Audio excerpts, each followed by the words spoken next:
नमस्कार, स्वागत है आपका। मैं हूं आपके साथ विवेक शांडिल्य और आप देख रहे हैं हमारी खास पेशकश। हम आपके सामने लेकर हाजिर हैं बिहार विधानसभा चुनाव के सबसे सटीक एआई बेस्ड एग्जिट पोल के साथ। बिहार में मतदान पूरा हो चुका है, नेताओं की किस्मत पर जनता मुहर लगा चुकी है और मतदाताओं का फैसला ईवीएम में कैद हो चुका है।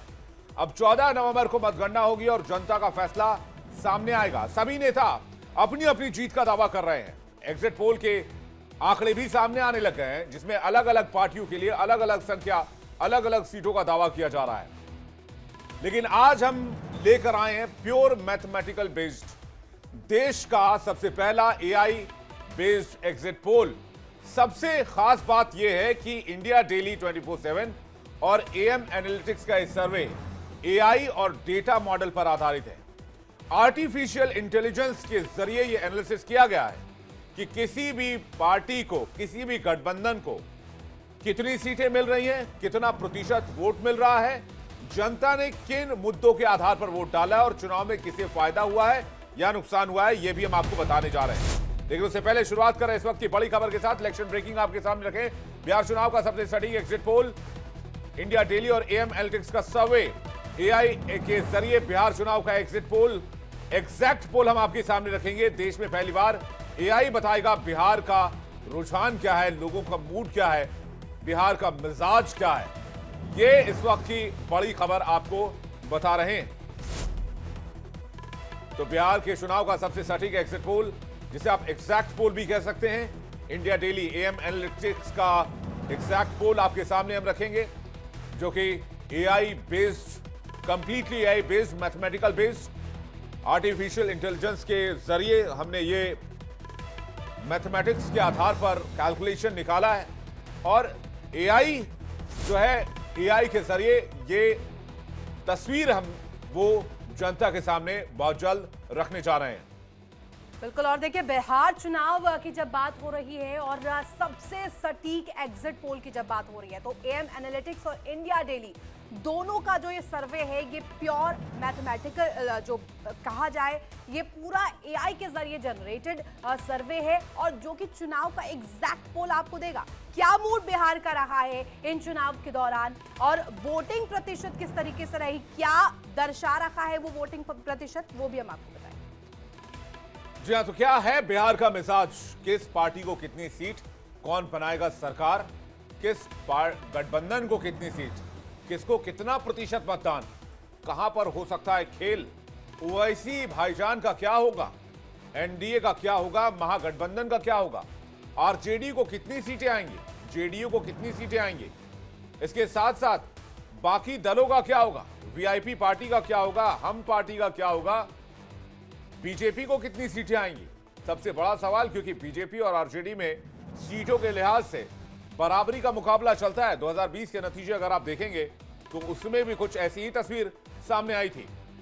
बिल्कुल। और जिस तरीके से आप बता रहे हैं, पार्टी दर पार्टी कितना वोट प्रतिशत हासिल करने में ये तमाम जो पार्टीज है सफल रहे हैं, ये सबसे बड़ी बात है। और इस बीच एक बड़ी खबर आपको बता दें, इलेक्शन ब्रेकिंग के जरिए बिहार में शाम 5 बजे तक 67.14% मतदान हुआ है। यानी कि देखिए, जो वोटिंग टर्नआउट सेकंड फेज का निकलकर सामने आया वो ये है कि 67.14% लोग बाहर निकले हैं। ये अपने आप में रिकॉर्ड तोड़ आंकड़ा है। शाम 5 बजे तक सबसे अधिक जो वोटिंग है किशनगंज में हुआ है। और ऐसे में आपको बता दें, किशनगंज में शाम 5 बजे तक 76.26% मतदान हुआ। दूसरे चरण की बात करें, सबसे कम नवादा में मतदान डाला गया है, यानी कि मत जो है सबसे कम नवादा में डाले गए, मतदाता कम संख्या में निकले। वहीं नवादा की बात करें तो शाम 5 बजे तक ये जो आंकड़ा है, अब देखिए आपकी स्क्रीन पर हम रख रहे हैं, 57.11% का रहा है। तो देखिए, लगातार हम जानकारियां दे रहे हैं, शाम 5 बजे तक के आंकड़े आपके सामने रख रहे हैं। इलेक्शन ब्रेकिंग के जरिए सबसे सटीक आंकड़े इंडिया डेली पर आपको दिखा रहे हैं। नतीजों से पहले किस तरीके की वहां पर हलचल है, जो ये लड़ाई है बेहद दिलचस्प है। और एनडीए वर्सेस महागठबंधन की जो लड़ाई है, ये जो दंगल है, ये किस तरीके से रहा है, कौन कौन से वो मुद्दे रहे जिसके तहत वहां पर मतदाता अपने घरों से बाहर निकले और मतपेटियों तक पहुंचे अपने मताधिकार का प्रयोग करने के लिए। इस लोकतंत्र के महापर्व और आज के कहे बिहार के लिए सबसे महत्वपूर्ण दिन, क्योंकि आज दूसरा और आखिरी फेज था। पहले फेज में भी हमने देखा था विवेक किस तरीके से वोटर्स टर्नआउट निकलकर सामने आया था, जो कि अपने आप में रिकॉर्ड तोड़ है। और ऋतु बहुत इंपॉर्टेंट मैं डेटा बताता हूं आपको भी और दर्शकों को भी बताता हूं। जो 2020 में इलेक्शंस हुए थे बिहार में, उसमें मैक्सिमम वोटिंग टर्नआउट 60.60% था जी। और इस बार जो मैक्सिमम टर्नआउट है वो 70 क्रॉस कर गया है। राइट। यानी वोटिंग परसेंट में जबरदस्त इजाफा है, मतलब बेतहाशा इजाफा आप इसे कह सकते हैं। और महिला वोटर्स ज्यादा संख्या में निकली हैं जी। तो क्या ये जो वोटिंग परसेंटेज बढ़ी है किसके हक में जाएगा? इस पर एआई एग्जिट पोल क्या कहता है?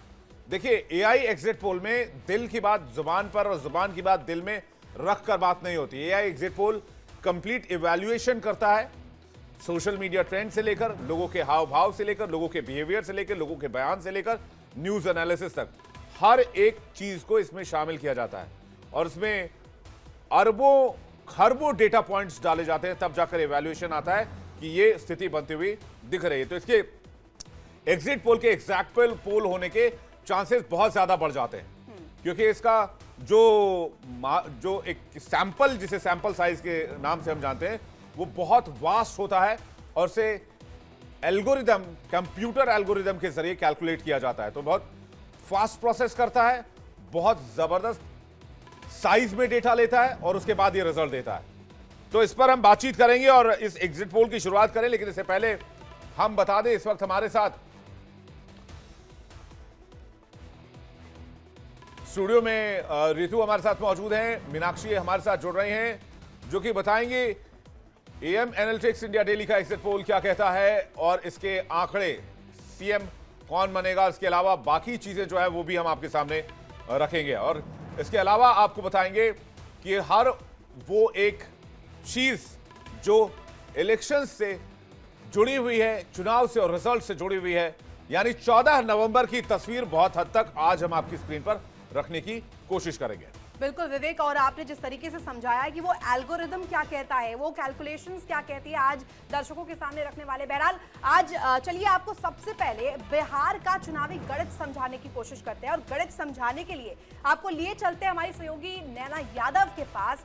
क्या है आपके पास नैना, क्या डेटा है आपके पास, किस तरीके से वहां पर इस अभी तक जो आंकड़े हैं वो सामने आ रहे हैं और हमारी कैलकुलेशंस क्या कह रही है, क्योंकि इंडिया डेली हमेशा एग्जैक्ट डिटेल्स ही देती है। बिहार की राजनीति में जातिगत समीकरण हमेशा से एक निर्णायक भूमिका निभाता रहा है। विभिन्न जातियों में उनकी संख्या और उनकी राजनीतिक एकजुटता चुनाव के नतीजों में बहुत इंपॉर्टेंट रोल निभाती है। अब अगर बिहार में जातीय समीकरणों की बात करें तो बिहार में अति पिछड़ा वर्ग 36.1% है, पिछड़े वर्ग की संख्या 27.12% है, अनुसूचित जातियां बिहार में 19.65% हैं और अनुसूचित जनजातियों की अगर बात की जाए तो वो 1.68% हैं।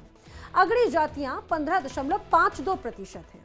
अब चुनाव में जीत के लिए अति पिछड़ा वर्ग यानी ईबीसी और महादलित जैसे बड़े और बिखरे हुए समूहों को साधने की जरूरत होती है। साथ ही अपने कोर वोट बैंक जैसे कि आरजेडी के लिए एमवाई, बीजेपी के लिए सवर्ण, इन सबको एकजुट रखना बहुत ज्यादा जरूरी होता है। अब जातियों का ये गणित सीटों के बंटवारे और उम्मीदवारों के चयन में भी बहुत प्रमुख भूमिका निभाते हैं।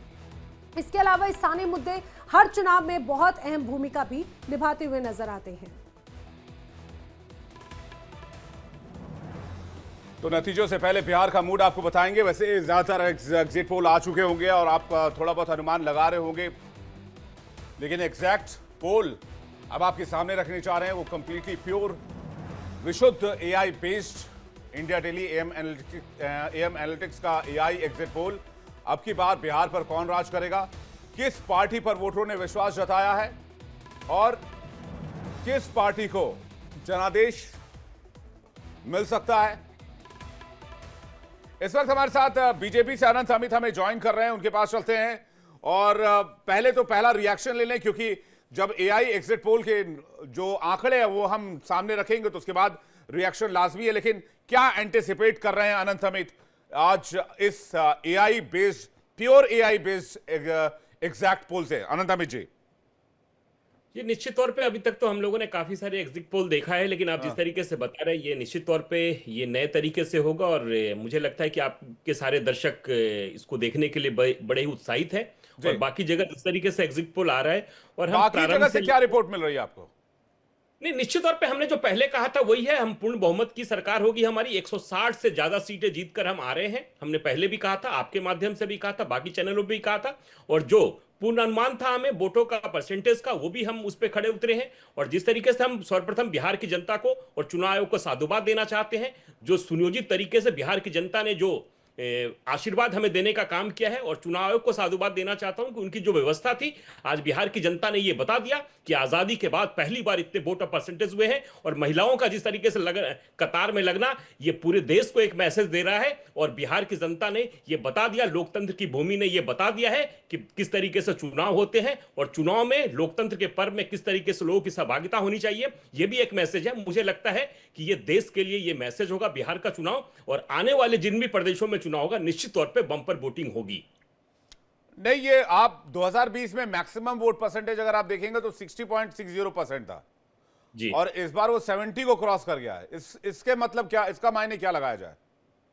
ये पहली बार ऐसा होगा कि प्री इनकॉम्बेंसी के तौर पे हमने बिहार के चुनाव को देखा है। और जिस तरीके से हम बिहार में कई दिनों तक हम भी घूमते रहे और हमारे तमाम एनडीए के लोग घूमते रहे, और हमें ऐसा पहली बार लगा कि इस चुनाव में जो कि वर्तमान में मुख्यमंत्री और आगे भी मुख्यमंत्री होने जा रहे और पहले भी मुख्यमंत्री थे, एक भी मुद्दा मुख्यमंत्री के खिलाफ किसी भी मंच से किसी व्यक्ति ने उनके खिलाफ कोई बात नहीं की। अगर इंडी गठबंधन भी ये कहता रहा तो मुख्यमंत्री की तारीफ में कहता रहा और हम पे आरोप लगाता रहा कि मुख्यमंत्री कौन होगा। इसका भी हमें लगता है कि पूर्ण फायदा हमें मिला, क्योंकि हमने ये पहले ही कहा था कि मुख्यमंत्री माननीय नीतीश कुमार जी हैं, थे और रहेंगे। लेकिन इंडी गठबंधन जिस तरीके से जातीय समीकरण में उलझती गई, तो हमें यह पूर्ण विश्वास था कि हमारे काम पे दिए गए लोगों के जो आशीर्वाद है वो हमें मिलेगा। और विगत 20 वर्षों में जो हमने जो काम किया था बिहार में, उसी आधार पे हम लोगों से वोट मांगते रहे। हमने जाति और धर्म को दूर करके, और जिस तरीके से आज आपने देखा होगा 76% पोलिंग की, कभी कोई बिहार में कल्पना नहीं कर सकता था,